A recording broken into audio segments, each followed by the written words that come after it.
Очень часто встречается, что приезжают в сервис со стуком подвески из других сервисов, где поменена уже вся подвеска.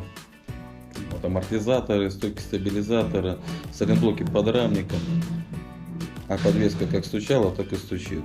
Очень многие мастера не обращают на стук в суппортах. И я хочу показать, как легко проверить и исключить суппорта от стука подвески.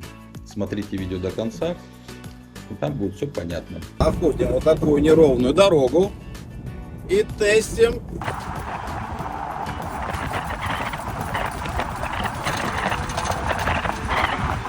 На скорости плавно прижимаем педаль тормоза.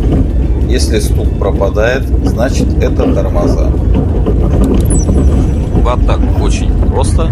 Всем удачи!